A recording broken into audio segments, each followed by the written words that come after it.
Assalamualaikum warahmatullahi. Bismillahirrahmanirrahim. Alhamdulillahirabbil alamin. Nahmaduhu wa nasta'inuhu wa nastaghfiruh. Wa na'udzu billahi min syururi anfusina wa min sayyiati a'malina. Man yahdihillahu fala mudilla lahu wa man yudlilhu fala hadiya lahu.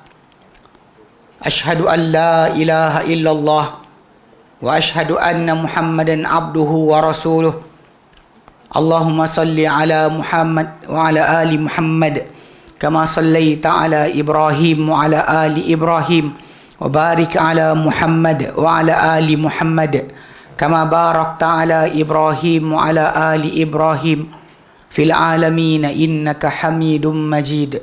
Rabbi shrah li sadri wa yassir li amri wahlul 'uqdatam min lisani yafqahu qawli. Amma ba'. Alhamdulillah, kita bersyukur kepada Allah Subhanahu wa taala kerana dapat kita berkumpul lagi pada malam ni. Cuma kita dah start daripada minggu lepas. Minggu lepas last kan? Minggu lepas kan kita dah mula tukar kelas usul tafsir kita kepada hari Khamis. Dan kelas bahasa Arab kita mulakan pada Rabu insya-Allah. Iaitu pada minggu lepas sepatutnya ada mula, dan minggu ni semalam sepatutnya kita ambil kelas bahasa Arab. Cuma oleh kerana pertemuan jadual yang tak dapat dielakkan, saya minta uzur semalam lah. Kebetulan first Ramadan tu kena bertugas, so tak boleh lari, kena tunggu juga. Ala kulli hal, sebab tak ada beri pahala pada semua yang mungkin menantikan untuk kelas kita tapi tak sempat. So alhamdulillah ada pula orang yang infakkan, dia printkan PDF tu menjadi buku dan kemudian dia berikan secara percuma. So, siapa yang ambil buku tersebut, insya-Allah nanti minggu depan kita sambung balik untuk bahasa Arab kita. Okay, ala kulli hal, tajuk kita kali terakhir kita bincangkan kita dalam Kulliyatul Quran. Dan Kulliyatul Quran ni kita kata ia adalah hukum menyeluruh dalam Al-Quran Al-Karim, sama ada pada lafaz atau pada uslub. Lafaz kalimah tu dia pakai, mana kita buka dalam Quran Karim, pergi ke depan atau ke belakang, mana tempat dia akan memberikan maksud yang sama, yakni untuk memberikan kepada kita pengertian yang tak ada berbeza. Kalau ada perubahan ataupun yang tak serupa, mungkin janggal. Sebab tu kita kata benda ni di antara perkara membantukan kita bila baca Quran, kita nampak ayat kalimah ke ataupun gaya ayat tertentu, terus kita akan faham maksud dia. Ini realiti yang kita panggil apa? Diterangkan hari itu, dan kita hari itu dah ambil kan, kita mungkin revise balik. Yang pertama dia kata kat sini, dia kata kuliah ni, dia kata kepada anda adik sekarang dibawakan contoh-contoh untuk kuliah kata kalimah-kalimah ataupun gaya-gaya menyeluruh Al-Quran ini. Macam disebut kalau di sini ahli tafsir.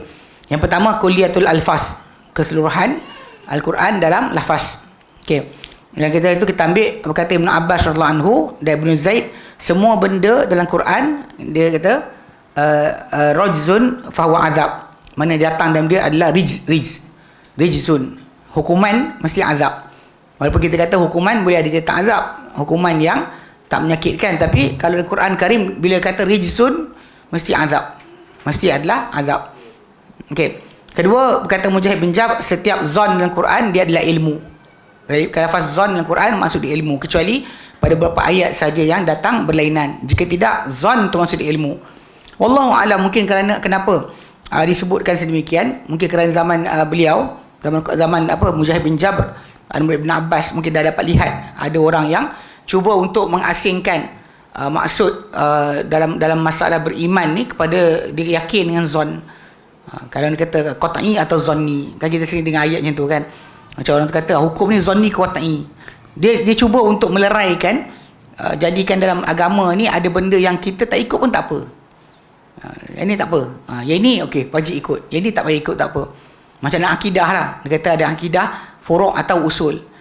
Ini usul akidah atau furu' akidah. Kadang-kadang benda tersebut dia menjadi macam satu cara baru untuk lari daripada nas, lari daripada sunnah, pergi kepada pengertian-pengertian rekaan sendiri, dan kata benda tu tak apa kita tak ikut sebab dia tak ada qat'i. Dia tak putus. Maksud dia boleh kita langgar. Ini sangat-sangat bahayalah. Zaman kita sekarang memang banyak orang yang punya masalah macam ni. Dia pasal dia tak boleh nak pegang ikut Nabi itu, dia tak nak. Dia kata macam ikut Nabi ada juga kadar dia, ada kadar. Kalau qat'i kita ikut, kalau zanni kita ikut. Ya Allah alam, mungkin kerana itu Mujahid bin Jabr kata semua zan dalam Quran maksud dia adalah ilmu. Yang ketiga, Sufyan bin Uyainah kata apa yang Allah Ta'ala namakan hujan dalam Quran, tidak menamakan Allah Ta'ala matar dalam Quran kecuali azab. Dia ada ghais.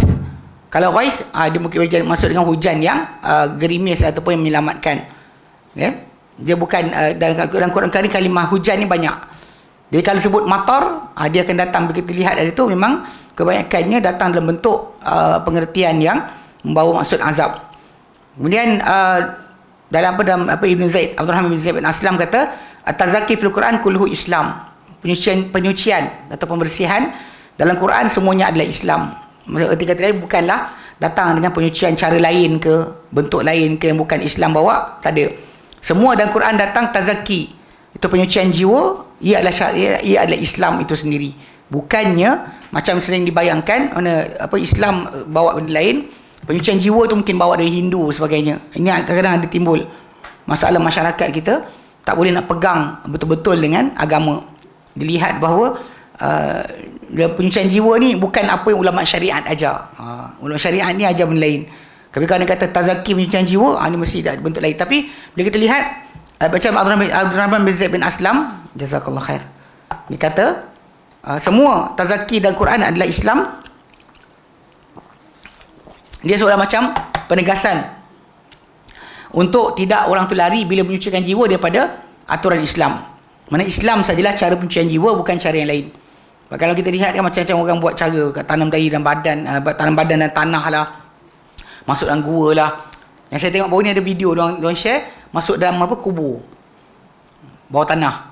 Tu akak-akak pun yang pakai purdah semua, niqab semua, di keliling tunggu. Allahu alam kan, ni realiti masyarakat. Pasal itu bukan Islam. Kalau nak Islam, bila disebut Islam, mesti ada Quran dan sunnah daripada perkara tersebut. Jika tidak, dia bukan Islam. Awak reka lah mana pun, pakailah jubah, pakai serban, baca bismillah, baca qul huwallah pada permulaan, tapi bukan cara Muhammad SAW ajar, bukan Islam. Itu bukan Islam. Baik. Dia kata, okay, kemudian berkata Mujahid bin Jabr, semua dalam Quran qutilal insan atau fu'ila bil insan, ia adalah unyabihil kafir. Bila disebut dalam Quran qutilal insan, kalimah macam tu atau dibuat pada manusia, ia hanyalah dimaksudkan dengannya orang kafir. Yang paling dekat kita lihat dalam surah Abasa lah, qutilal insanu ma akfarah min ayyi syai'in khalaqah min nutfatin khalaqahu faqaddarah. Sebab orang yang beriman percaya, yang tak percaya tentang kejadian semula adalah orang kafir. Lepas tu bila disebut qutilal insan, benda tu maksudkan kepada orang kafir, bukan orang yang beriman. Keenam, Al-Farra dia kata kata fil Quran maksud dia farada. Macam dalam surah Al-Baqarah 183 kan, Allah kan kutiba alaikumusiyam. Kalimah kataba dekat situ atau kutiba tu maksud dia fardu, bukan maksud tulis. Kataba atau kutiba maksud dia adalah memfardukan, mewajibkan. Dan Quran ni kata Al-Farra. Jadi itu kita stop nombor 8. Ibu Faris dalam ayat ketujuh dia kata apa dalam Quran disebut al-ba'lun, maka dia suami. Dia seperti firman Allah Taala, wa bu'ulatuhunna ahqqu biraddihinna, kecuali satu je perkataan ni datang dan surah As-Saffat ayat 125 yang datang maksud sanam, berhala. Lain tempat semuanya maksud dia ba'lun atau bu'ul adalah suami, kecuali satu tempat. Yang ini dalam surah As-Saffat 125 datang kalimah ba'lun dengan maksud berhala. Atad'una ba'lan, bukan adakah kamu menyembah atau menyeru suami, tak. Atad'una ba'lan maksud dia berhala.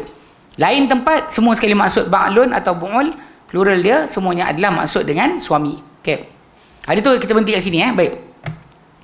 Dia kata ke-8 qala Ar-Raghib Asfahani, dia kata at-tasbih fil Qur'ani lam yaji illa fil makruh. Okay. Pemberian balasan pahala atau ganjaran dalam Al-Quran tidak datang kecuali pada benda yang tidak disukai. Maksud dia kena jihad, korban nyawa, sedekah, korban harta, kan? Semua benda tu suruh buat benda yang diri manusia tak suka. Naturally manusia tak suka untuk perkara berkenaan. Maka Allah Ta'ala sebut dalam Quran dan surah Al-Baqarah 216. Untuk fahamkan maksud ni, Allah Ta'ala nyatakan kutiba alaikumul qital wa huwa kuruhul lakum. Kutiba alaikumul qital, difardu ke atas kamu berperang. Wa huwa, sedangkan ia perang itu kuruhul lakum, dibenci di sisi kamu. Tapi kamu benci, pada itulah ada pahala. Kamu tak suka tapi itulah pahala. Jadi dia benda yang biasa dalam Quran ni, ganjaran pahala dalam Quran tak datang kecuali pada yang manusia tak suka. Naturally.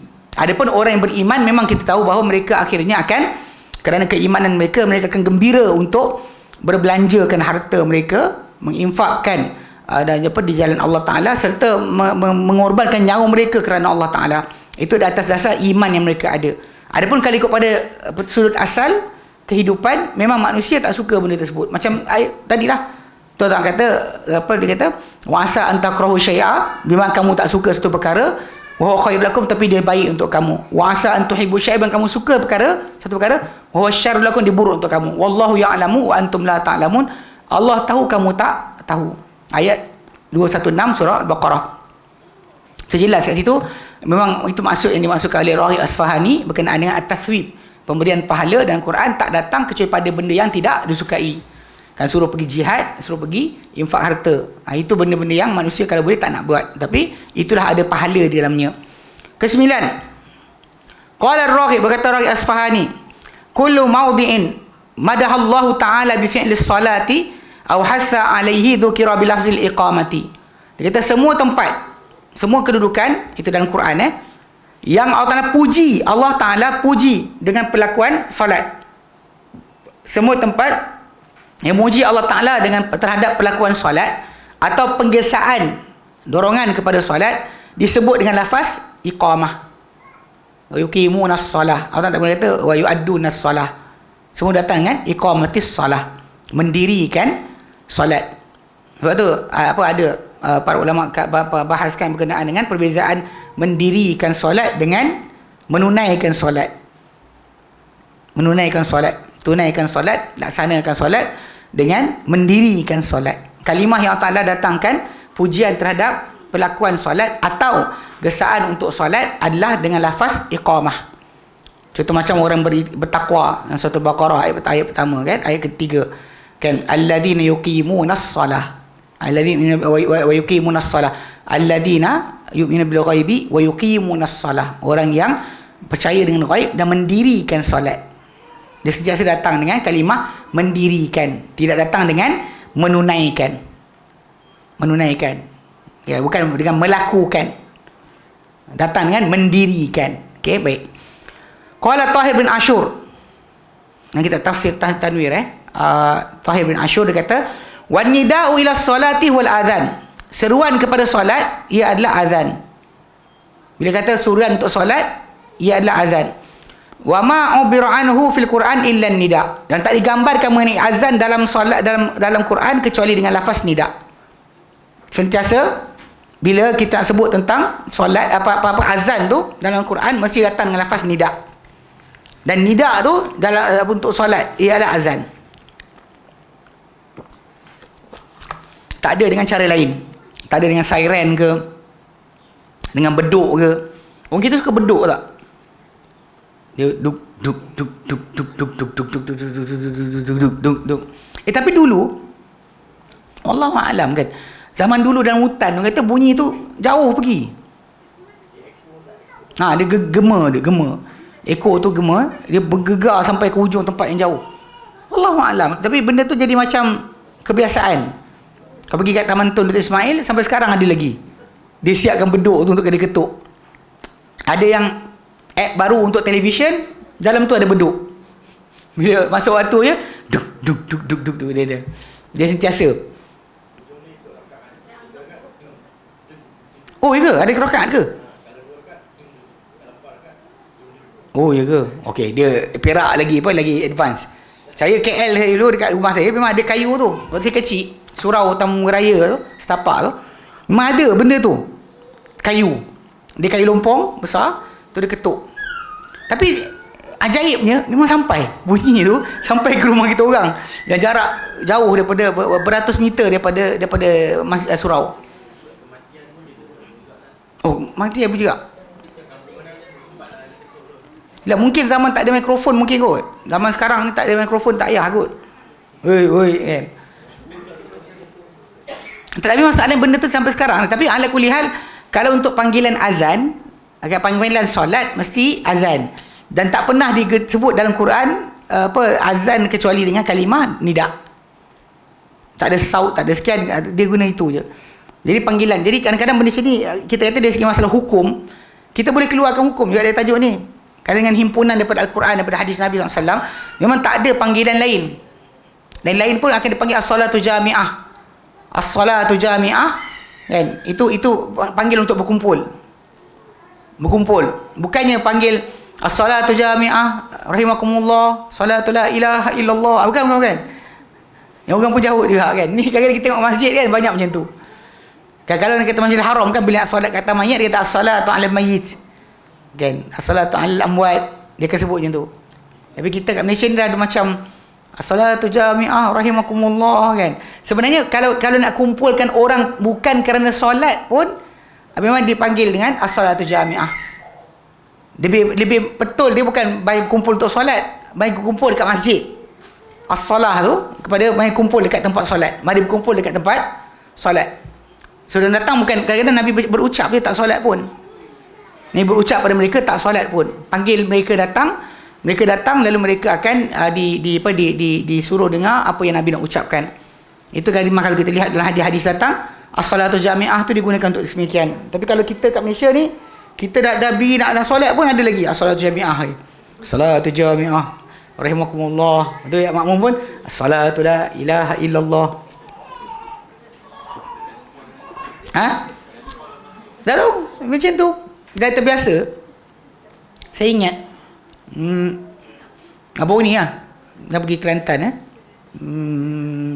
pergi KLI 2 sampai dekat surau dia orang tu ada seorang abang ni baguslah, dia azan, kemudian dia tengok dia komah, pada berdiri beratur kan dia jadi imam. Dia tolak semua tak nak. Jadi dia pakai kopiah elok lah, pakai jubah tu kan.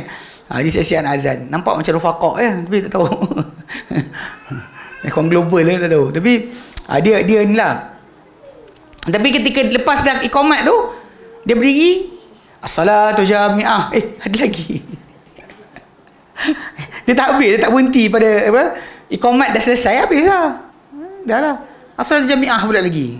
Allahu'alam. Tapi kalau ikut dalam Quran Karim macam dikatakan Tahir bin Ashur, semua datang dengan seruan dan seruan itu dengan azan. Bukan datang kalimah lain dalam Al-Quranul Karim. Tidak ada kalimah lain yang diberikan dalam Quran Karim untuk kalimah memanggil untuk solat. Okey. Ihad Ashar ke-11 wa qala Tahir bin Ashur kata lagi wa urid bil kuffari fi qawlihi al-kuffaru al-musyrikun. Dikendaki dengan lafaz kuffar dalam firman Allah Taala al-kuffar wal kuffar kan adalah al-musyrikun. Wa hadha istilah al-Quran fi itlaqi lafzil kuffar. Dan inilah penggunaan Quran pada menuturkan lafaz kuffar. Dan dia akan gunakan maksud kuffar tu dengan musyrikun. Bukan dengan maksud macam bila kuffar ni ahli kitab, tak. Ahli kitab Yahudi Nasrani. Dia akan datang dengan lafaz tersebut. Tapi macam kita tahu dia tergolong dalam orang-orang yang kufur, ya. Tapi istilah kufar akan digunakan macam kan kufar kun khairun ulaikum. Okey, kalimah kufar ni dalam Quranul Karim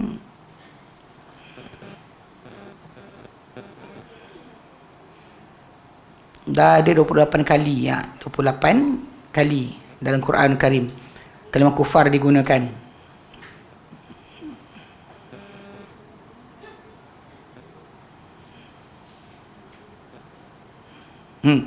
So jadi macam Al-Baqarah Al-Baqarah ayat ke-109, Al-Baqarah ayat 161, Al-Baqarah 276, Ali Imran 91, An-Nisa 18, Al-Ma'idah 45, Al-Ma'idah 57,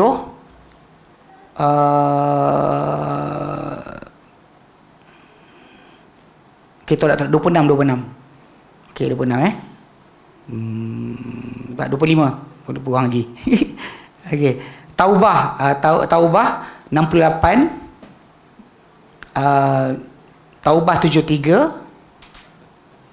Taubah 120, Taubah 123, Ar-Ra'd 42, Ibrahim 34, Zumar 3, Muhammad 34,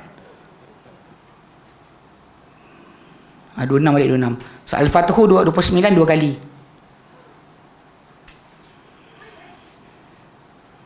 Ayat terakhir surah Al-Fathu Surah Qaf 24, Al-Qamar, surah Qamar 43, surah Al-Hadid 20, Mumtahanah 10, Mumtahanah 11, Mumtahanah 13, At-Tahrim 9, Nuh 27, Mutaffifin 34, Mutaffifin 36. Okey. So jadi itu semua tempat Al-Quran Karim 26 kali dalam Quran, semua datang dengan kufar itu dengan maksud macam dia kata tadi, musyrikun musyrikun kata Tahir bin Ashur. Di Quran gunakan istilah tadi untuk orang musyrik dengan lafaz. Memang kadang musyrik itu disebut juga, tapi bila disebut kufar ni tuju direct kepada kumpulan tersebut. Okey. Wa mimma ubira bi annahu yakthuru aw yaghlubu fil Quran qaul Imam Syatibi. Dia kata di antara apa yang menggambarkan bahawa ia banyak ataupun sering dalam Quran Karim adalah kata-kata Imam Asy-Syankiti rahimahullah. Dia kata wa yakthuru fil Quran dzikru ikrami ahli jannati. Dia kata dan banyak dalam Quran sebutan pemuliaan ahli syurga bikaunihim ma'anisaihim, dengan keadaan mereka ni bersama isteri-isteri mereka, dunal imtinani alaihim bikaunihim ma'anuzaraihim wa ashbahihim fit ta'ati, tanpa sebutan kurniaan ke atas mereka dan keadaan mereka ni bersama-sama orang setara mereka atau serupa mereka dalam ketaatan. Banyak sebut dalam Quran, dia kata sebutan pemuliaan ahli syurga dengan keadaan mereka bersama isteri, hum wa azwajuhum, bukannya dia dengan keadaan mereka bersama azwaj, maksud dia orang setaraf dengan mereka. Kebanyakan sebut mereka bersama pasangan mereka, pasangan itu adalah isteri, bukannya pasangan itu adalah orang yang setaraf dengan mereka. Walaupun kita tahu dalam Quran Karim memang orang yang masuk neraka atau syurga, orang syurga itu sendiri, mereka masuk syurga bersama orang setaraf amal. Kan macam surah Zumar, kan surah Az-Zumar, Allah Ta'ala katakan wasiqal ladzina taqaw ilal jannati zumara, akan dibawa orang-orang yang bertakwa ke syurga dalam keadaan berkumpulan-kumpulan, kelompok-kelompok, zumara. Ayat ke-70, ayat ke-73. Dia mula dengan ayat 71. 71 Allah kata wasiqal ladzina kafaru ila jahannama zumara, akan dihirit orang-orang yang kafir ke neraka dalam keadaan berkumpulan, dia bukan seorang-seorang. Okey, demikian juga ayat yang ke-73 wasiqal ladzina taqaw rabbahum ilal jannati zumara, akan dibawakan orang yang bertakwa kepada Tuhan mereka ke syurga dalam keadaan berkumpulan. So bila sebut kumpulan tadi, dekat sini yang Muhammad Amin Syankiti rahimahullah, dia cuba untuk asingkan, sebab kalimah zauj ini boleh bermaksud dua. Pasangan tadi yang ini isteri-isteri, pasangan suami isteri, ataupun pasangan tadi maksud dia orang yang setaraf amal dengan seseorang itu. Siapa yang setaraf amal dengan kita.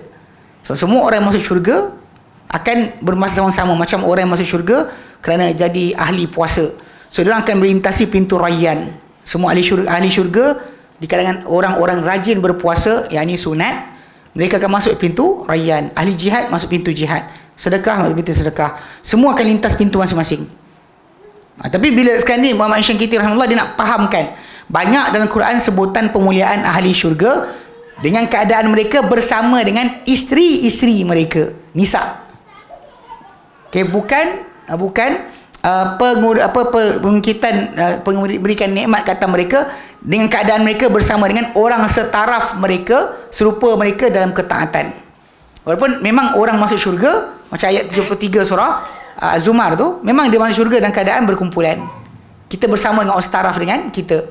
Macam sabiqun al-awwalun ashabul yamin, semua akan setaraf amal, akan masuk bersama-sama. Tapi bila sebut kat sini, apa yang Syekh Muhammad Amin Syangkiti rahimahullah kata, mana semua sebutan tadi kalau Al-Quran kebanyakan bila sebut hum wa azwajuhum fi dhilalin, hum wa azwajuhum kan, semua kalimah azwaj dekat situ untuk pengertian isteri.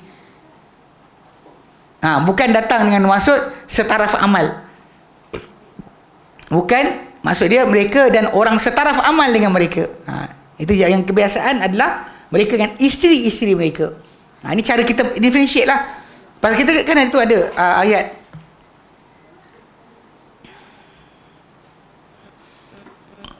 apa yang Umar bin Khattab punya tafsir. Ditafsirkan wa idzan nufusu zuwijat, bila jiwa dipasang-pasangkan. Surah Takwir, surah At-Takwir ayat ke-7.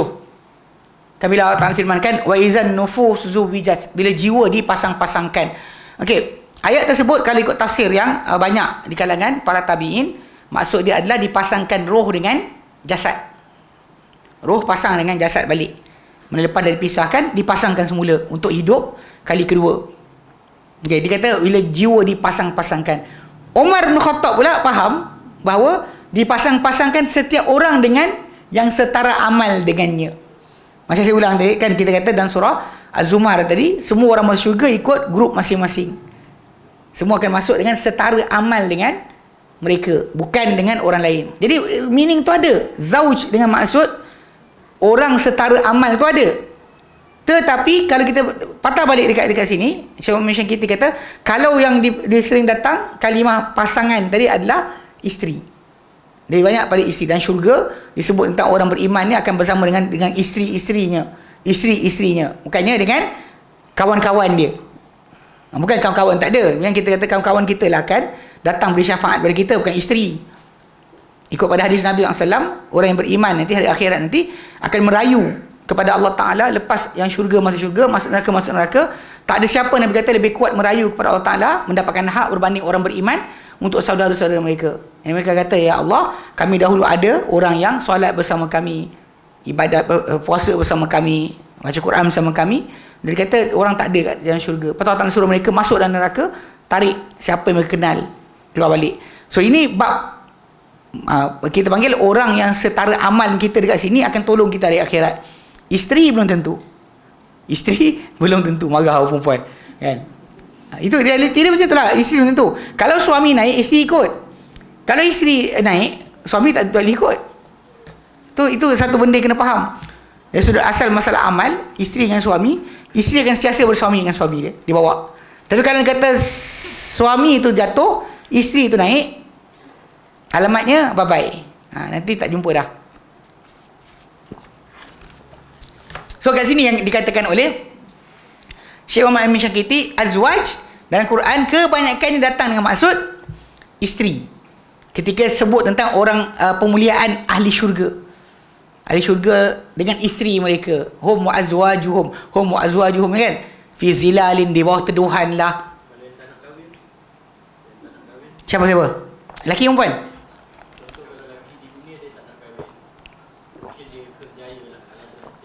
Tahu.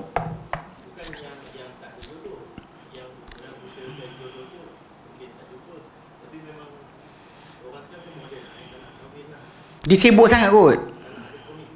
Tak tahu. Tapi kita kali ikutkan pada para ulama. Dia Abdul Fattah Al-Ghuddah rahimahullah, dia karang satu kitab Al-Ulama Uzzab, ulama-ulama yang bujang, yang tak kahwin, yang melebihkan menuntut ilmu berbanding dengan perkahwinan. Antaranya Ibn Taymiyah rahimahullah, Imam Nawawi, Imam Suyuti.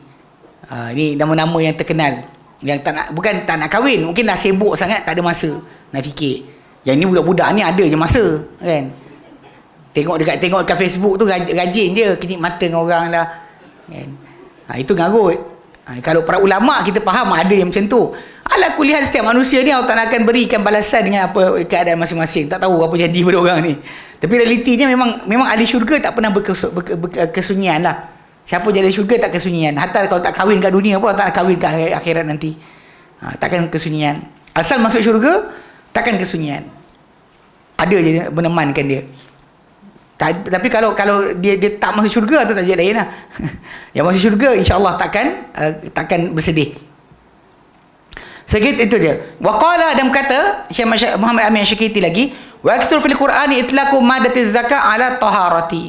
Dan dia kata banyak dalam Quran dilafazkan, dituturkan madah asas bagi kalimah zakah kepada taharah.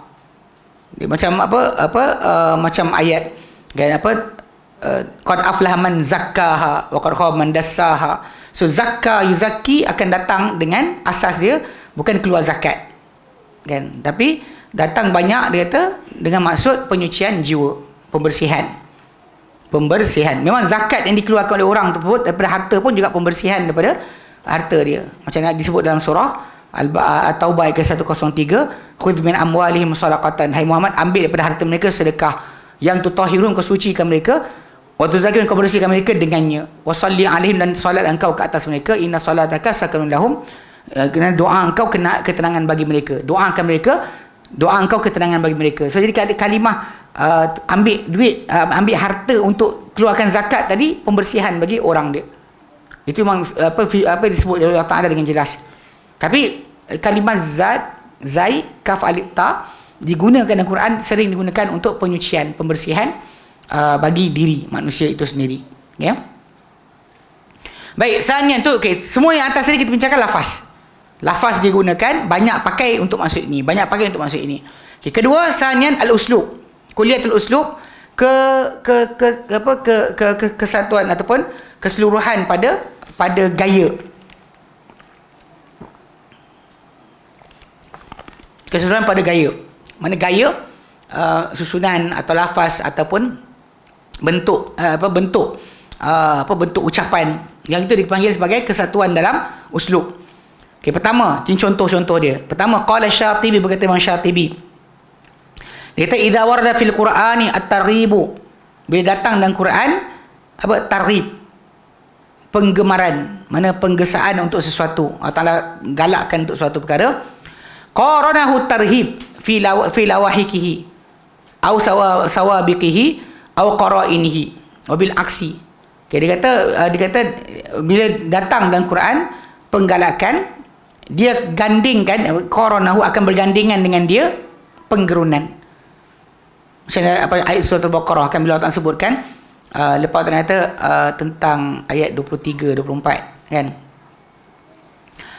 bila Allah nyatakan tentang cabaran kepada orang-orang musyrikin untuk buat Quran kan, wa in kuntum fi raibin mimma nazzalna ala abdina fa'tu bi suratin mithlih, fa illam awadu syuhadakum min dunillahi in kuntum sadiqin fa illam taf'alu wa lan taf'alu fattaqun naral lati waquduhan nas wal hijarah uiddat lil kafirin. Kan datang wa basyiril ladina amanu. Nampak dia kan saya datang macam tu, sebut tentang penggerunan akan datang penggemaran, mana kita datang dengan dua side, datang dengan gerunkan, datang dengan galakkan ataupun menggemarkan satu perkara.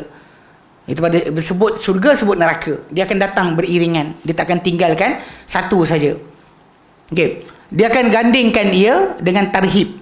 Bila Allah sebutkan tarhib yang syurga dan sebagainya, Allah akan sebut tentang digandingkan juga dengan tarhib, penggerunan fi lawahikihi, pada yang selepasnya, ataupun sawabiqihi, pada sebelumnya, au qara ini atau pada ganding serentak dia dalam satu ayat yang sama, mungkin datang dua-dua sekali. Wabil aksi, dan sebaliknya juga, kalau datang penggerunan akan datang pula tarhib tarhib.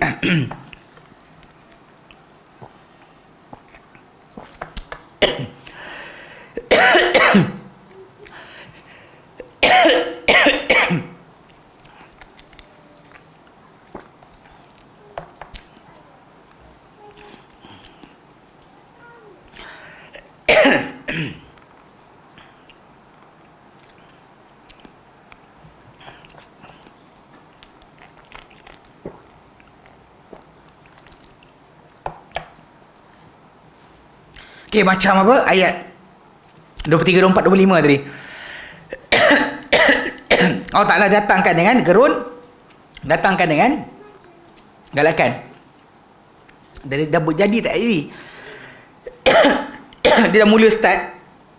Dia time tu juga dia kalau dia kata minum makan tadi tak apa. Makan tengah adik dia apa. Okey. Wa kadzalika tarjiyatu ma takhwif. Demikian juga apa? Pengharapan berserta dengan apa? Penggerunan. Macam ayat apa? Nabi ibadi anni anal ghafur rahim. Habarkan, beritahu hai Muhammad kepada hamba-hambaku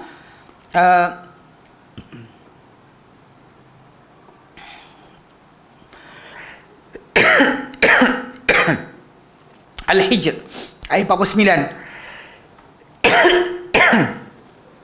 Nabi ibadi anni anal ghafur rahim.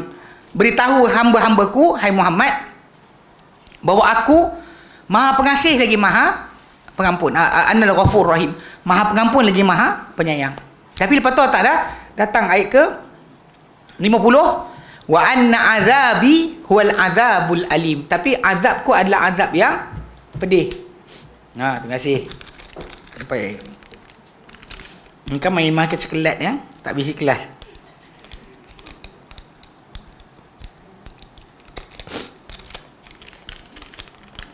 Bismillah. Kita macam ayat tu lah. Ayat yang surah Al-Hijr ayat 49 dengan 50. Dia macam gandingan tu, sebut tentang harapan. Kan? Nabi ibadi beritahu hamba-hambaku, aku Maha Pengampun, Maha Penyayang. Tapi wa anna azabi huwal azabul alim. Tapi azabku adalah azab paling pedih. Dua-dua datang serentak. Kalau Imam Syatibi kata ini gaya Quran. Sentiasa datang lepas sebut tentang penggerunan, penggalakan. Kan? Syurga, neraka. Datang tentang janji baik, janji buruk. Dia akan beriringan untuk memberikan kesepadanan dalam tajuk tersebut. Okay, jadi kat sini macam harapan dengan penggerunan, macam ayat Al-Hijr 49 50. Okey. Itu pertama. Kedua, qala Ibnu Qayyim, kata Ibnu Qayyim rahimahullah, wa hadhihi tariqatul Qur'ani. Dia kata inilah jalan Al-Quran. Yukrinu baina asma'i ar-raja'i was asma'il makhafati. Kaqaulihi ta'ala. Beginilah dia kata jalan cara Al-Quran, jalan Al-Quran menggandingkan nama-nama Allah yang memberikan harapan dengan nama-nama yang menggerunkan, menakutkan.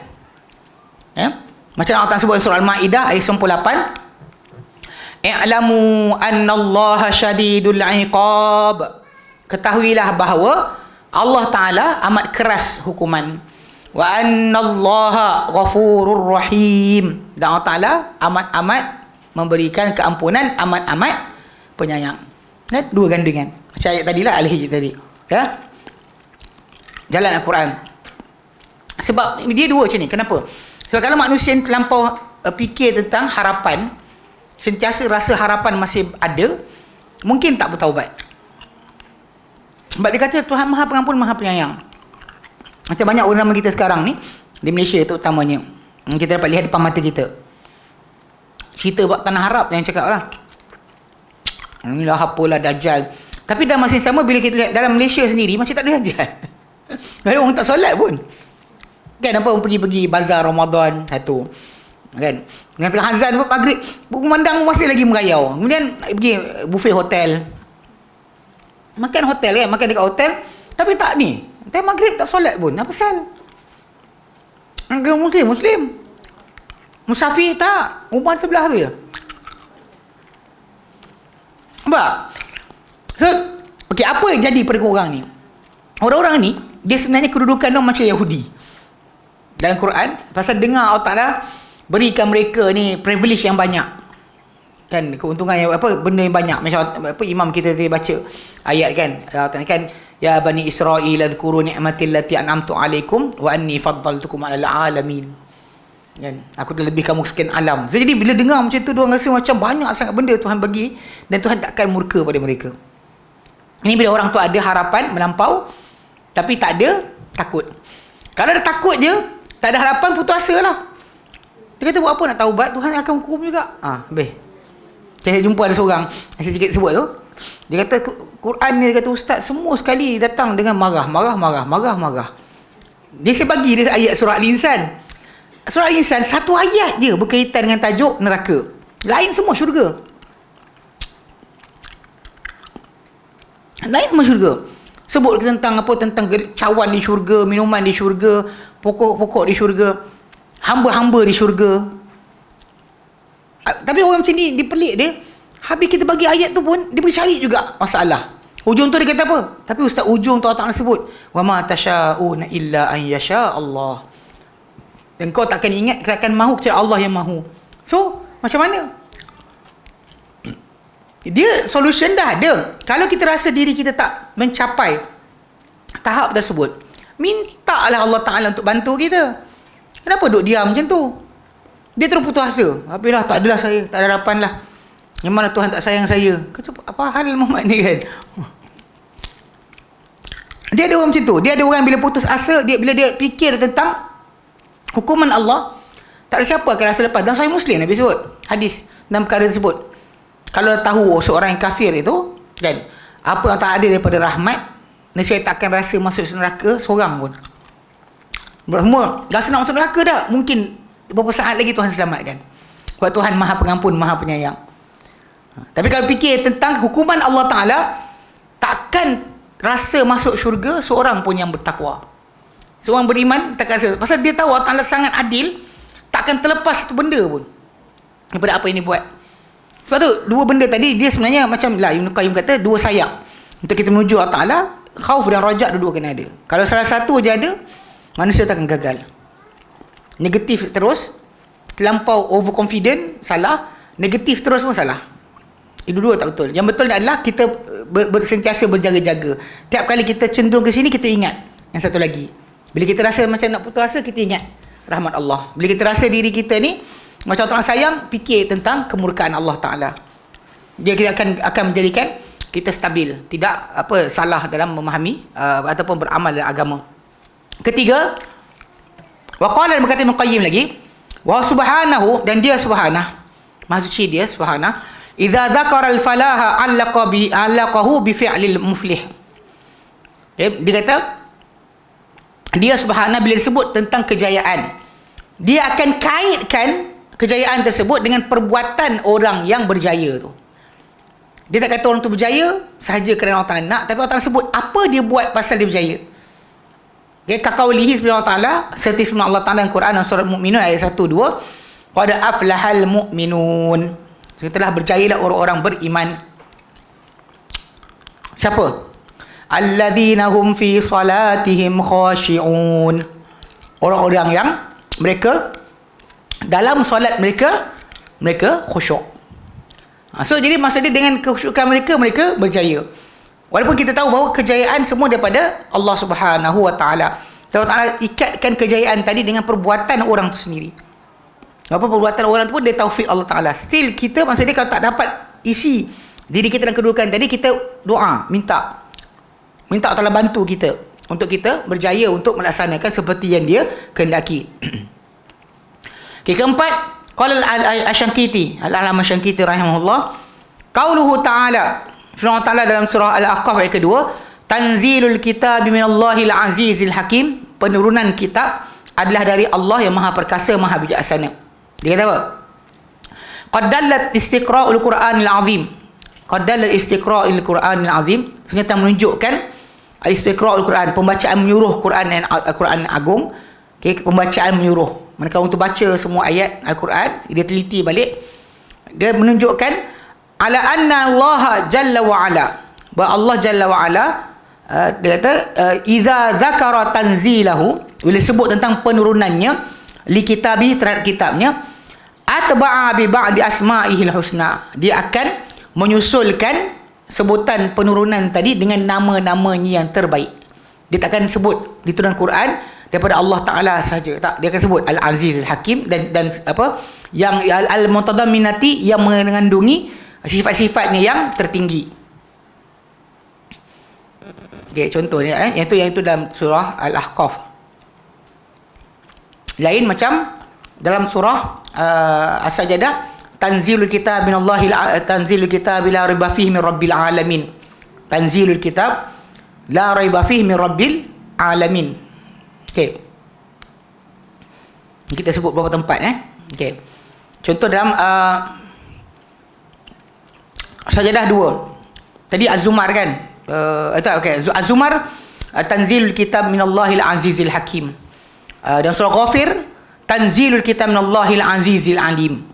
Dan surah Al-Jathiyah tanzilul kitab minallahil azizil hakim. Sama macam ni. So jadi yang lain surah Ghafir ayat kedua tanzilul kitab minallahil azizil alim.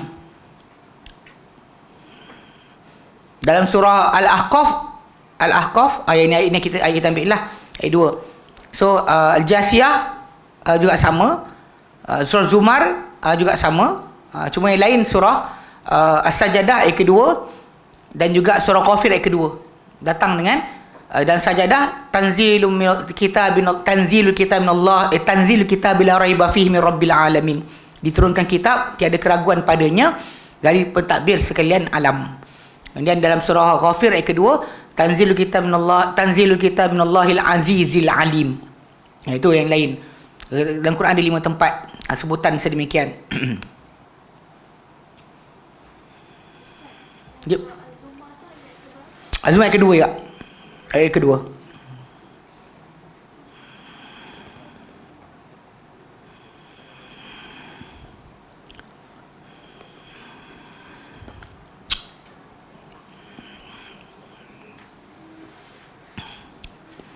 Ayat kedua. Zumar ayat kedua. Okey. Zumar ayat pertama. Ayat pertama. Zumar ayat pertama. Yasin ayat 5. Kau nak tambah ya? Yasin ayat 5. Asy-Syu'ara 192.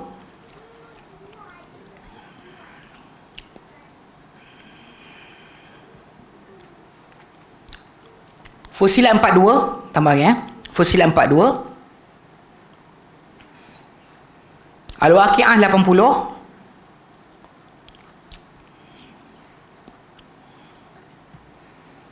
Al-Haqqah 43. Al-Haqqah 43.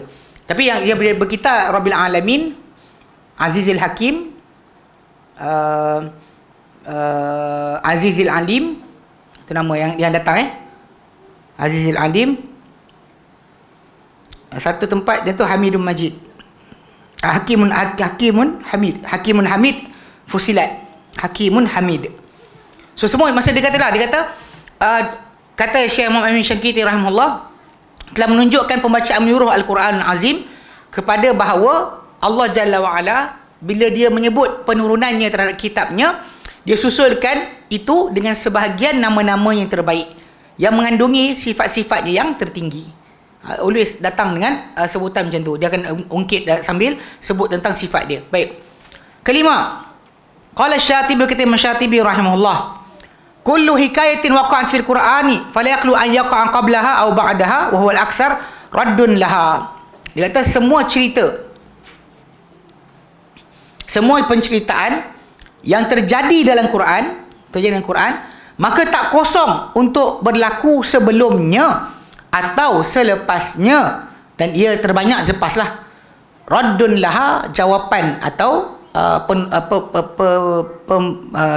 jawapan terhadapnya, atau penolakan semula terhadapnya. Maksudnya kalau benda tu salah, cerita tak betul, Allah akan jawab. Dia takkan datang kosong tanpa sebarang reproach, tanpa pembetulan. Ni benda ni kalau kita lihat debat Ahmad Didat rahimahullah, dia persoalkan tajuk ni. Saya kata dalam Bible ada banyak perkara-perkara yang disebut tanpa pembetulan untuk hukuman atau kesalahan. Contoh Samson yang menjadi inspirasi untuk cerita James Bond. Kan James Bond cerita tu dia diinspirasi daripada Samson and Delilah. Samson tu yang kata rambut panjang, kemudian dia kuat pukul takluk. Dia cerita dia sebab apa? Sebab dia pergi sini berzina, tak kena benda. Pergi sini berzina, tak ada hukuman. Lepas tu kemudian cerita seorang Nabi ni berzina dengan menantu, tak ada hukuman. Dia datang cerita, tak ada hukuman. Ini masalah. Pasal dalam konsep agama Quran, tiap kali datang penceritaan, kalau benda tu salah, tak betul sebagainya, akan datang mungkin sebutan sejak awal tentang kesalahan mereka, kesalahan orang mereka, dan kemudian diceritakan kisah tersebut. Atau datang selepas jawapan ataupun balasan balik, sebutan jawab, sebutan balas terhadap apa benda yang disebutkan. Dia takkan tinggal kosong. Okey. Dia kata radun laha awalan. Okey.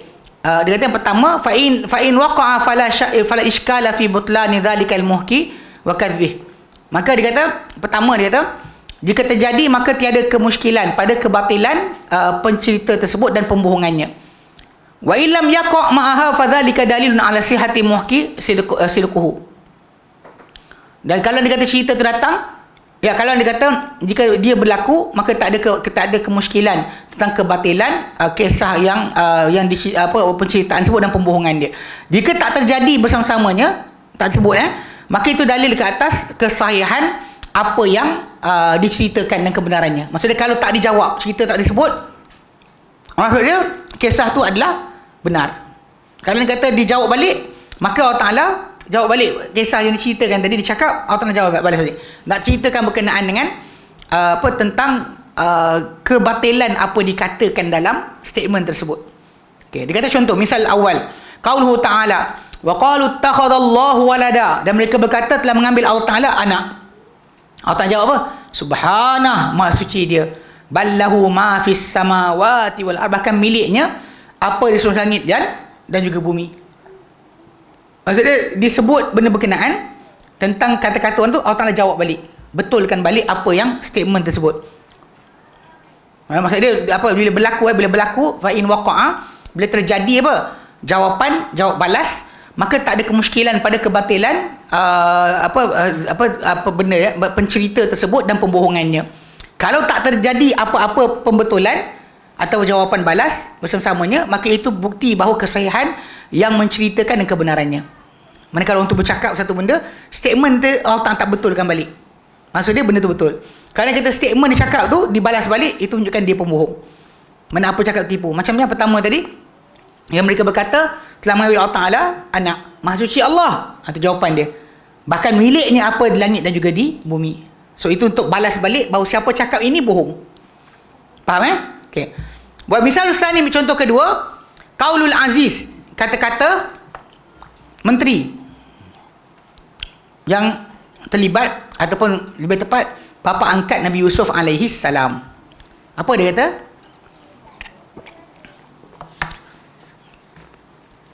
Itu pada apa diceritakan oleh Allah Ta'ala daripadanya.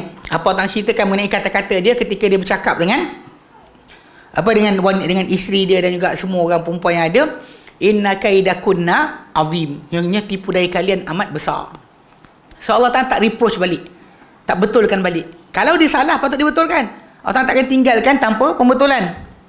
Kalau kata-kata tersebut salah, Allah Ta'ala akan jawab. Tapi kalau dia kata Allah Ta'ala biarkan macam tu saya statement tersebut, maka dia adalah benar. Dia adalah benar. Kalian punya tipu daya adalah amat hebat. Amat hebat. Nah, itu realiti yang kita kadang-kadang perang dunia berlaku sebab orang perempuan punya helah je. Bukan nak kata semua perempuan jahat, tapi lelaki tu boleh terikut dengan perempuan punya arahan. Macam cerita lah kisah hang tuah. Kan pergi rebut bini tunang orang bawa balik. Kan benda tadi macam tak patut kot. Kan tunang orang. Dosa kot ambil tunang orang. Orang dia tunang, bawa lari. Demi apa? Sultan dia cintai, bawa balik. Tunang orang bawa balik. Ini realiti contoh nak fahamkan. Benda ni, tipu daya wanita ni sangat dahsyat. Dia kalau Greek punya mitos dan sebagainya, legenda lama pun banyak kes macam ni. So basic dia nak fahamkan sekarang, dia bertentang sebutan kata-kata A atau B tadi betul atau salah. Okay. Demikian juga qaulu hudhud, kata-kata burung belatuk. Fima hakallahu anhu, pada apa Allah Ta'ala ceritakan ia daripadanya. Walaha arsyun azim, dan dia perempuan tu, ratu yang dekat Sabak tu, dia ada singgasana yang besar. Surah An-Naml ayat 23. Dan Allah Ta'ala tak betulkan. Allah Ta'ala tak betulkan balik apa dia orang cakap. Maksudnya kisah tu adalah benar. Ini juga yang kita panggil apa? Setengah-setengah para ulama kata dalam kisah surah Kahfi kan, tentang jumlah berapakah ashabul kahfi, berapakah jumlah ashabul kahfi tersebut. Kan kita ingat kan, dia kata sayakuna salah satu rabi'um kalbuhum. Mereka kata salah satu tiga, dia tiga orang, rabi'um kalbuhum keempat dia adalah anjing dia. Wa yaquluna khamsatun sadisum kalbuhum, dan mereka kata anjing dia dia kata khamsatun, dia orang tu lima, keenam dia anjing dia. Tapi lepas tu orang kata rajman bil ghaib, kerana mereka teka-teka secara ghaib. Tuduhan itu secara ghaib, benda tu tidak betul, tak ada bukti. Wa yaqulun sab'atun wa thaminuhum kalbuhum, dan mereka kata 7 dan ke-8 mereka adalah anjing mereka. Tapi Allah Ta'ala diamkan. Yang ini Allah Ta'ala tak betul. Jadi pasal berdasar pada kaedah tadi, kalau anda kata dalam Quran Karim benda tu salah, Allah Ta'ala akan betulkan. Statement takkan Allah Ta'ala diam macam tu. Bila saya sebut tadi kan tentang Bible tadi, Ahmad Didat kata banyak benda datang tu, diceritakan kisah tu tak ada hukuman. So apa kat sana duduk dia kata kisah tadi. Kisah dia kata Nabi, salah seorang Nabi, kita tak sebut nama kita tak sebut lah, pasal dia orang buat benda tak elok. Dia kata Nabi ni berzina dengan anak menantu, yang ni berzina dengan anak. Tak ada hukuman. Samson tu buat macam-macam, tak ada hukuman. Tuhan tak murka pun, elok je. Pergi sini berzina macam James Bond, pergi sini jumpa perempuan, sini jumpa perempuan, sini jumpa perempuan. Jadi benda ni apa kita nak ajar pada anak cucu kita? Kalau cerita yang kita ajarkan adalah pergi mana-mana boleh buat apa saja, Tuhan tak marah. Tak ada hukuman dari Tuhan untuk orang tersebut. Agak rasa-rasa benda. Nak ajar apa sebenarnya? Okay. Ini realiti kita kata dari sudut asal. Diorang sendiri kata tak boleh jadi kitab suci. Diorang sendiri yang kata kalau tak ada pembetulan, bukan kitab suci. Kitab suci datang untuk pembetulan dan perbaikan akhlak. Okey. Ini ayat ni. Ayat ke-22. Kenapa jumhur mufassirin atau jumhur ahli sejarah kata jumlah ashabul kahfi itu 7. Dia yang nombor 8 dia anjing dia. Okay, sebab tengok ayat ni. Ayat ni datang sayaquluna salasatu rabi'uhum kalbuhum. Mereka akan kata 3 orang. Yang keempat mereka anjing mereka. Wa yakunu khamsatun, yang kedua, pendapat kedua 5. Okey. Wasadisum kalbuhum, dan keenam mereka adalah anjing mereka. Tapi lepas tu Allah kata rajmam bil ghaib, teka-teka dengan perkara ghaib. Tapi bila Allah sebutkan yang ketujuh, yang ketiga punya pendapat, wa yaquluna sab'atun wa thaminuhum kalbuhum, dan mereka sebut, mereka kata 7 orang, ke-8 mereka anjing mereka. Tapi senyap, tak sebut salah atau betul. Bagi dia orang, dia kata bila tak dibetulkan, maksud dia itulah jumlah yang betul. Faham? Ini konsep kita kata dari segi masalah. Bila kita faham kulliyatul Quran, memang Allah takkan biarkan satu statement yang salah tanpa pembetulan. Mesti dibetulkan. Tapi bila tak dibetulkan, maksud dia adalah benar. Itu kaedah kita kata dari segi pemahaman yang kita cuba nak faham kat sini. Baik. Keenam. Qala Ibn Atiyah, berkata Ibn Atiyah, dia kata sabilul wajibati ityanu bil masdari marfu'an. Okay, dia kata jalan untuk yang perkara-perkara wajib didatangkan secara masdar dan marfu'. Marfu' mesti bagi depan. Kalimah yang untuk jadi wajib tu, dia akan datang dengan statement. Kalimah tu dalam bentuk masdar, kata nama terbitan, dan berbaris depan. Okay. Seperti Allah Ta'ala dalam Quran surah Al-Baqarah ayat 229. Fa imsakum bima'rufin aw tasrihum bi ihsan. Maka dengan peganglah bila sampai tempoh untuk wanita yang diceraikan, ataupun wanita, dia kata talak itu hanya 2 kali. At-talaq marratan. Talak hanya 2 kali. Maka lepas itu fa imsakum ma'rufin, sama ada pegang dengan baik, wajib pegang dengan baik, ataupun lepaskan dengan belas kasihan. Jangan tahan untuk diseksa, jangan pegang dengan, bukan untuk tahan bini itu daripada diceraikan untuk dengan cara yang salah. untuk seksa ke, untuk torture tak boleh. Kan? Kau tak ni kau jadi bini aku juga. Tak payah. Kau tak ada, lepaskanlah. Banyak orang zaman sekarang ni pelik. Dia kaedah saya tak faham. Yang pergi masuk berita tiap-tiap hari ni pasal. Satu pertama, kalau dia kata perempuan tadi, dia nak minta cerai dengan suami dia. Kalau dia ada bukti suami dia, actually contoh macam tinggalkan selama setahun. Dan file fasakh dah. Kenapa file cerai? File cerai, awak minta suami tu lafazkan, aku ceraikan kau. Kalau dia tak lafazkan, tak jadi. Tapi kalau dia filekan fasakh, kerana kegagalan suami tadi menaikkan tanggungjawab atau menyiksa dia, menyakiti dia sebagainya, jalan. Apa pelik sangat kan? Yang lawyer pun macam tak pandai je. Unless memang nak cek makan. Saya serius. Kalau benda tak cek makan, banyaklah naik turun pejabat, naik turun mahkamah, dapatlah duit banyak. Kalau realiti dia bukan susah sangat pun. Soalan dia ada berlaku tak sebarang kegagalan dalam masalah, contoh panggil tu. Dan kalau tak boleh juga, kan masih lagi tak boleh nak persefahaman, lantik seorang wakil daripada keluarga si lelaki, wakil keluarga perempuan, dan diorang akan putuskan lepas perbincangan. Kalau lelaki tak nak cerai sekalipun, wakil yang boleh ceraikan. Kalau perbincangan kata hakam akan putuskan. Wakil lelaki tu saya tak faham, kata masuk khabar tiap minggu keluar, saya tak suka, saya di sinaran harapan. Apa benda entah hongok tu. Tak ada kerja lain ke? Banyak kerja lain lagi. Pelik tu. Itulah time suruh belajar munakahat, tak mau datang kelas. Benda simple je. Pelik betul. Ada orang jumpa saya, dia kata, Ustaz terangkan tadi okey je. Susah sangat. Saya kata lawyer cik makan. Tak, terus teranglah, cik makan lah. Supaya nanti lama sikit bicara, banyak dia dapat. Agak realiti ke macam tu pun. Simple je. Pasal perceraian Islam ni, dia ada cerai, panggil dengan cara cerai suami lafazkan. Lepas tu ada panggil fasakh, ada khuluk, kan? Kalau anda kata memang nizak, tengok muka pun menyampah, takkan nak paksa orang tu. Tengok muka segila. Islam bagi pelepasan. Mudahlah. Yang pening kepala, panjang lebar, nak bertahun lagi masuk dalam kamar. Buang masa. Pelik betul. Pasal tu Al-Quran kata, dia kata imsakum ma'ruf, cerai 2 kali je. Lepas tu pegang sama ada tahan dengan baik, hold on to the wife dengan elok, atau lepaskan dengan ihsan. Maka dia kata datang dengan kalimah imsak dengan tasrih. Nampak tak? Dia gana imsak tu dengan kata amsaka imsuku imsak, kata nama terbitan, baris depan. Tasrih daripada sarraha yusarrihu tasrihan. Tasrih. Okay. Dia kata dan fa itba'un bima'ruf wa ada'un ilaihi bi ihsan. Surah Al-Baqarah ayat 178. Maka dia kata maka ikutkanlah dengan baik dan juga tunaikan kepadanya dengan baik. Ini berkenaan dengan bayaran bagi diat. Faman ufiya lahu min akhihi syai'un, man siapa dimaafkan oleh saudaranya sesuatu, maka fa itba'un ma'ruf, maka dia susulkan dengan baik dan tunaikan dengan elok.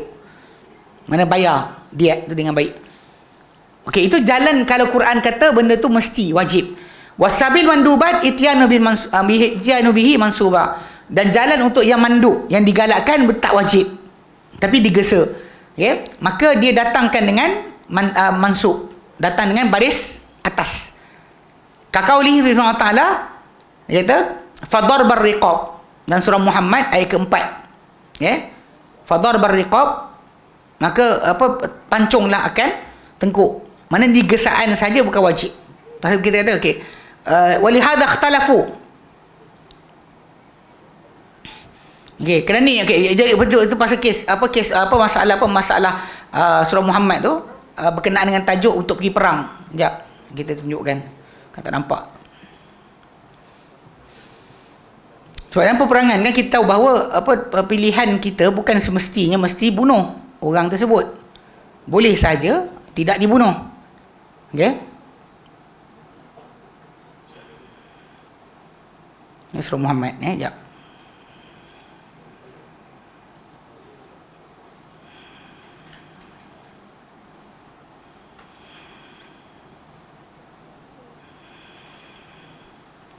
Sebentar dulu, okey. Itu surah Muhammad ayat keempat. Okey.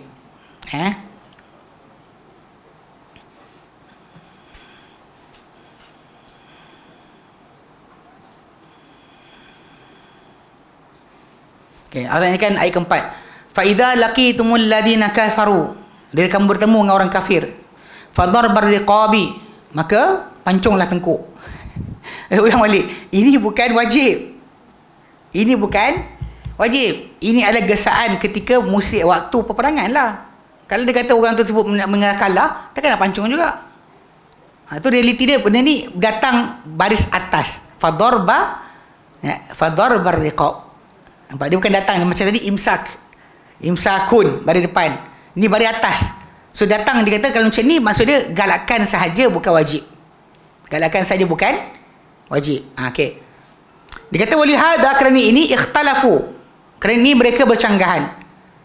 Bercanggahan pendapat. Okey.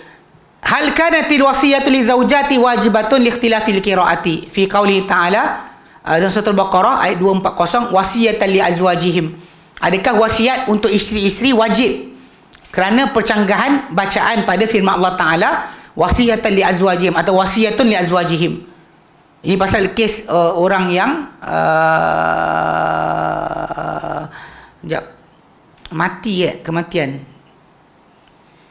kematian suami. Ya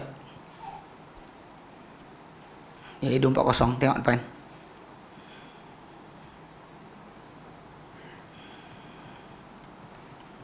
Ni tengok nanti pening. 240 jap. Okey, belakang balik. Okey. Maksud dia macam ni. Tapi ini sebenarnya kat tajuk ni dah lepas dah mansuh. Mansuh sebab apa? Ini pada permulaan sebelum daripada ayat tentang apa orang mati suami kena edah 4 bulan 10 hari. Jap. Ayat 234. Hukum yang berjalan sekarang 234 234. Tapi dalam ayat yang bawah ni yang kita bincangkan ni 240 ni, okey. Dia kata apa? Walladzina tawaffawna minkum, dan orang yang dimatikan di kalangan kalian, yang wafat di kalangan kalian matilah. Okey. Wa yadharuna azwajan, dan dia tinggalkan isteri-isteri. Wasiyatan li azwajihim, dia wasiat kepada isteri-isteri mereka mata'an lil hauli, diberikan mereka perbelanjaan sehingga setahun, ghairu ikhraj, dengan tanpa keluar daripada rumah yang mereka tetapkan. Mana soalan dia pasal ini memang sebelum daripada datang ayat yang atas tadi, ayat 2 lupa nombor. Okey, 234. Sebelum dia 234, hukum dia adalah wanita yang kematian suami, kalau andai kata mereka ni mereka diberikan wasiat oleh suami dia jangan keluar, dan tinggalkan duit untuk jangan keluar, dia jangan keluar setahun yang keluar di rumah yang suami itu tinggal. Sebenarnya zaman jahiliah dulu, seorang wanita yang kematian suami, dia tak seteruk macam orang-orang Cina ke yang mahajir Cina tanam sekali dengan suami. Kalau dia kata orang Hindu bakar dengan mayat suami, dia tak boleh kahwin baru. Saya ingat orang India pun ramai masalah kes ni, janda nak kahwin lain tak boleh. Betul, penghormatan untuk suami yang mati, dia kena kekal sebagai janda, tak boleh kahwin. Alah cerita, tak ingatlah cerita. Mahabbatain nak? Yang pada akak seorang tu pakai baju putih, budak lelaki yang suka dia tak boleh kahwin kan? Alah, angguk je lah. Tak nak ngaku, angguk ni. Dia kata, ustaz kami tengok zaman jahiliah pun orang tengok cakap lah. Okay. Rasanya benda tu keluar saya kat Yaman kot, cerita Mahabbatain tu. Yelah, saya budak-budak kita ada beberapa orang suka ambil zaman tu kan zaman VCD. Sanggup tu VCD 1, VCD 2 tukar-tukar nak tengok. Tapi antara cerita dia, yang kakak seorang tak boleh kahwin pasal dia janda kan. Okay. Benda ni zaman dulu bukan setakat tu, terjun sama suami tu tengah dibakar, isteri dengan kesetiaan terjun mati bersama suami. Sebab cerita dia pasal isteri tu pegang rahsia suami tersebut, kurap kat mana, apa kan, ketiak busuk ke apa, semua isteri tu pegang. So supaya tak pecah dia punya rahsia, tak percaya rahsia dia, maka suami tu mati, isteri kena mati sekali. Okey, Arab kurang sikit. Dia tak macam Hindu. Kalau kita masyarakat Malaysia ke ikut Hindu, jadi Hindu lah. Okey, Arab dia lain sikit. Dia perempuan tu dikurung dalam satu bilik setahun, bagi makan dan sebagainya, jangan keluar, tak boleh bersihkan diri, ketiak pun tak cukup sekali. Sampailah setahun dia keluar-keluar dari tempat tu, disebut oleh para ulama apa hadis kan, pegang anjing mati. Punya apa kuman dia ada kan, anjing pun mati terkeliuk kalau dia pegang. Nak ceritakan punyalah kan, tak dibenarkan berbersih diri, tak boleh dandan, tak berhias, untuk suami yang mati tadi. 1 tahun. Setahun tak boleh keluar. Tapi lepas datang ayat 2, 3, 4 tadi, sebenarnya dah habis 4 bulan 10 hari je. Lepas tu 4 bulan 10 hari pun zaman Nabi tu ada perempuan-perempuan yang tak puas hati. 4 bulan 10 hari tak boleh kahwin lagi kan, kena tunggu suami yang mati tu punya iddah habis. Dan Nabi kata, korang tahu, korang dulu sebelum Islam datang, korang kena tunggu dalam satu bilik. Nabi sebut balik apa jadi pada orang sebelum Islam. Nabi ingatkan balik, mana datang Islam paling ringan tentang masalah perkara ni. Kalau orang tu nak kata tak boleh lah perempuan kena bebas, tak, pasal kita balik pada asal untuk pastikan rahim dia bersih daripada benih suami yang pertama, supaya tidak tercampur aduk benih, nanti kan dia kahwin terus kan. Pasal 4 bulan 10 hari tadi lebih kurang sama je macam apa, 3 kali haid. Sebenarnya sama je lebih kurang, tak ada beza sangat pun. Tapi beza dia adalah macam perempuan yang contoh macam diceraikan, dia boleh keluar masuk rumah sebagainya, pergi jalan ke benda ke keperluan hajat dia tak ada restriction. Tapi wanita yang mati suami, kena tak boleh keluar dari rumah yang suami dia tinggalkan dia, kecuali dia terpaksa musafir lah, macam suami dia mati kat Mekah, so dia kena balik Malaysia juga, tak boleh lepak ke Mekah, duduk kat hotel, mampus nak bayar kan harga hotel yang suami dia meninggal kat Mekah, dia pun tunggu situ, problem lah, kena hantar balik. Jadi kalau ikut realiti, kalau kita perhatikan balik, tajuk ini kan, so dia kata tadi pada tajuk ni pasal perbezaan bacaan tadi. Dia kata kena ikhtilafil qiraati fi qaulihi ta'ala wasiyatan li azwajihim. Ada bacaan wasiyatun li azwajihim, ada baca wasiyatan li azwajihim bi rafi'i wan nasbi. Jadi dia kata wajib tak wasiat untuk isteri-isteri. Kena tak suami terletak wasiat untuk isteri-isteri dia jangan keluar rumah, ataupun tak perlu, ataupun galakkan saja. Kalau dia baris atas dia galakkan, kalau dia baris depan dia jadi wajib.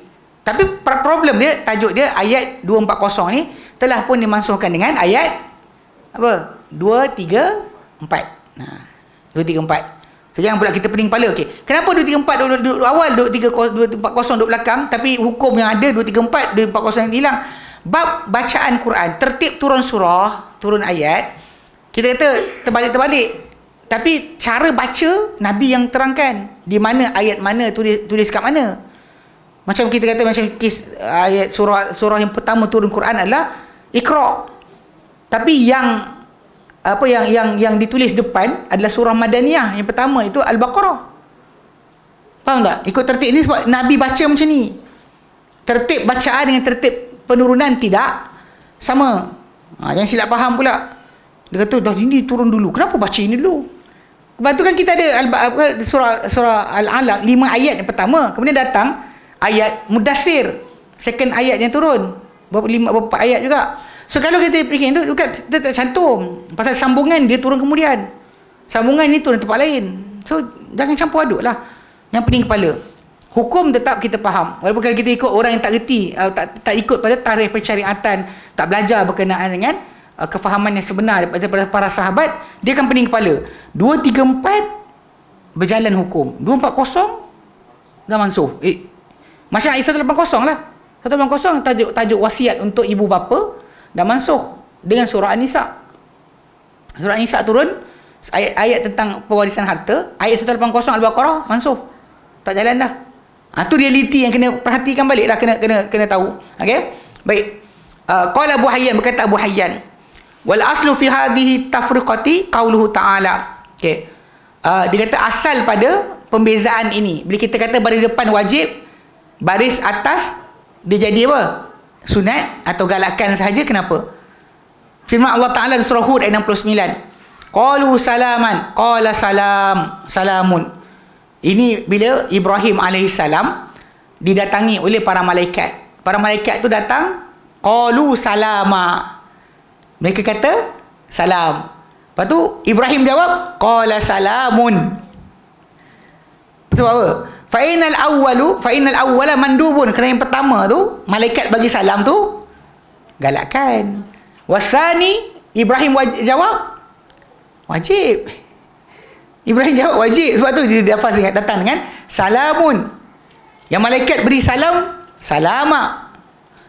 Dia kata wan nuqtatu fi hadzalika, dan dia punya point ataupun bahagian yang tersembunyi kat situ fi dzalika anna jumlatul ismiyata au kada wa asbata min fi'liyata. Itu adalah pada jumlah ismiyah, kata ayat frasa yang bermula dengan kata nama lebih ditekankan dan lebih kukuh berbanding kata ayat yang bermula dengan kata kerja. Dia kata qalu salama, qala salamun. So itu basic yang mereka bahaskan. Sebab dia kata pasal kata salaman tu maksud dia usallimu salaman. Pasal dia takkan beri atas tiba-tiba. Okey? Sedangkan salamun itu jumlah ismiyah. Yang salaman tu jumlah fi'liyah. Yang ada disembunyikan fi'il dia. So yang kata jumlah ismiyah tu lebih tekan, lebih ditegaskan dan lebih kukuh berbanding jumlah fi'liyah. Itu cara mereka bezakan di antara dua pengertian tersebut. Nampak macam simple kan, tapi mempengaruhi hukum hakam dalam fiqh. Okey? Baik. Okey, nanti kita akan masuk taujih qiraat wa atharuhu fi tafsir. Pengarahan qiraat serta kesannya dalam tafsir. Okey, baik. Ada soalan? Tak ada Ya, tadi alhamdulillah kita berhenti sini. InsyaAllah kita sambung lagi pada 2 minggu lagi. Wallahu a'lam. 2 minggu apa benda? Minggu sekian, minggu lagi. Tak ada. Minggu depan tak ada, susah lagi tak ada. So, kita kan minggu ni ada 5 tak? Okey. Baik, wallahu a'lam. Wa sallallahu ala Muhammadin wa sallam, alhamdulillahirabbil alamin. Subhanakallahumma wa bihamdika asyhadu an la ilaha illa anta astaghfiruka wa atubu ilaik. Assalamualaikum warahmatullahi wabarakatuh.